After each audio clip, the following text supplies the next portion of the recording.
डर नहीं दहशत हूँ किंग सिनेमाটা নিয়ে কথা বলবো। শাহরুখ খানের আপকামিং সিনেমা কিং, যেটা ডিরেক্ট করছে সিদ্ধার্থ আনন্দ। তো কিংয়ের যে টাইটেল টিজার এসেছিল সেটা তো পুরো বাওয়াল করে দিয়েছিল, মানে সোশ্যাল মিডিয়ায় ঝড় তুলে দিয়েছিল বস।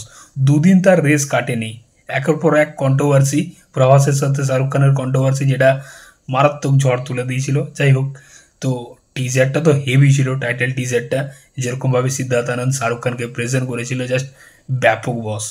তো শাহরুখ খানের কিং সিনেমাটা দেখো, শাহরুখ খান যেরকম কোলাবোরেশন করছে ডিরেক্টর সিদ্ধার্থ আনন্দের সাথে, খুব ভালো ডিসিশন। এবং শাহরুখ খানকে দেখে সালমান খান আমির খানের শেখা উচিত। শাহরুখ খানের সিনেমার ক্রেজ কেন থাকছে, কেন দর্শক তার সিনেমার জন্য মুখিয়ে থাকছে। আজকে সালমান খানের সিনেমা আসলে এতটা ক্রেজ থাকছে না, বা আমির খানের সিনেমার তো ক্রেজই নেই এখন, কিন্তু শাহরুখ খানের সিনেমা এখন ক্রেজ থাকছে। তার একটা কারণ হচ্ছে যে ডিরেক্টর, যেরকম ডিরেক্টরের সাথে শাহরুখ খান কোলাবোরেশন করছে। এবং দেখো, একটা সিনেমার থেকে আরেকটা সিনেমার একটা লম্বা গ্যাপ। শাহরুখ খানের 2017 সালে একটা খারাপ ফেজ চলছিল, ওই জব হেরি মিট সেজেল, জিরো, এরকম ফ্লপ সিনেমা একের পর এক দিচ্ছিল। শাহরুখ খান ডিসিশন নেয় এবং 4 বছরের একটা লম্বা গ্যাপ দেয়। তারপর পাঠান নিয়ে আসে সিদ্ধার্থ আনন্দের সাথে কোলাবোরেশন করে। পাঠান ব্লকবাস্টার হয়, সিনেমাটা তখন রেকর্ড বানিয়ে দিয়েছিল। এবং সেই বছরেই অ্যাটলির মতো ডিরেক্টরের সাথে আবার কোলাবোরেশন করে এবং জওয়ান নিয়ে আসে। জওয়ান তো 1000 কোটি প্লাস কালেকশন করে, সেই সিনেমাটাও ব্লকবাস্টার, মানে সুপার ব্লকবাস্টার হয়। ডাঙ্কি সিনেমাটাও সেই বছর এসেছিল, যদিও সেটা আন্ডার পারফর্ম করে বক্স অফিসে, কারণ সিনেমার গল্পটা সেরকম আহামরি কিছু ছিল না। যাই হোক, তো শাহরুখ খান আবার ডিসিশন নেয়, আবার 2 বছরের গ্যাপ, 2023 থেকে 2025, 2026-এ তার কিং আসছে। তো শাহরুখ খান এটা কিন্তু একটা ভালো প্ল্যান করছে, যে একটা লম্বা গ্যাপ নিচ্ছে, দর্শকদের অপেক্ষার মধ্যে রাখছে যে এবার শাহরুখ খানকে কেমনভাবে দেখতে পাবো, কার সাথে কোলাবোরেশন করছে।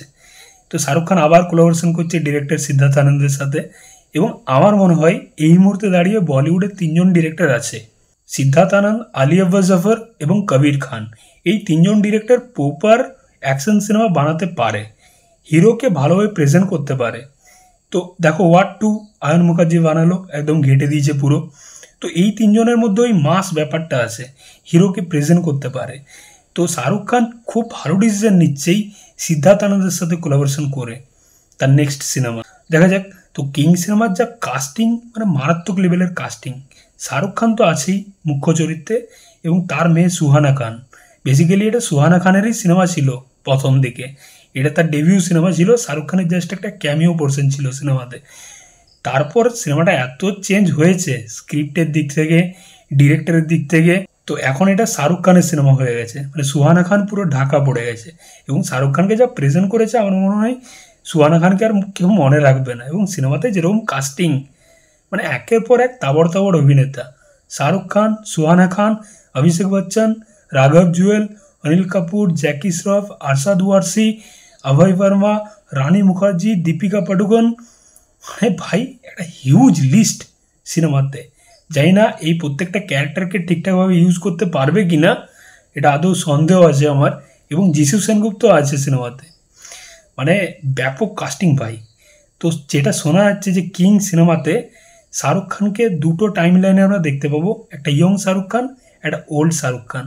তো ইয়ং যে শাহরুখ খান, তার সাথে টাসেলটা হবে রাঘব জুয়েলের, মানে ইয়ং শাহরুখ খানের সাথে রাঘব জুয়েলের একটা টাসেল হতে চলেছে। রাঘব জুয়েল সেই ইয়ং শাহরুখ খানের ভিলেন থাকতে চলেছে।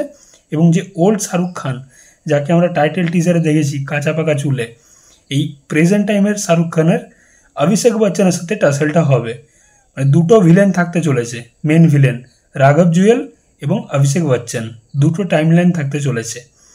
তো এই সিনেমার যে গল্পটা শোনা যাচ্ছে, সুহানা খান এই সিনেমার কেন্দ্রবিন্দু আর কি, তাকে নিয়ে গল্পটা ঘোরাঘুরি করবে।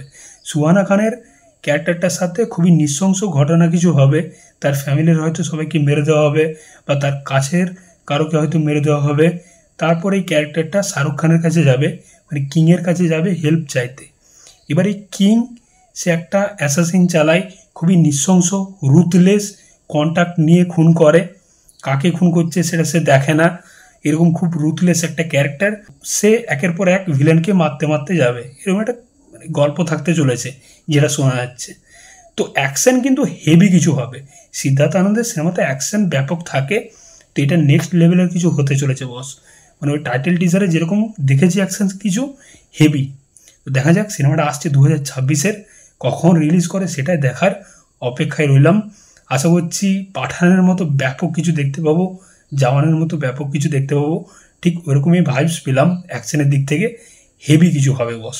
এবং যেরকম টাসেল, যেরকম মানে ক্যারেক্টারগুলো রয়েছে না, ভিলেন কিন্তু সলিড থাকতে চলেছে। দেখা যাক কেমন হয় কিং, SRK কিং। তো অপেক্ষায় রইলাম বস।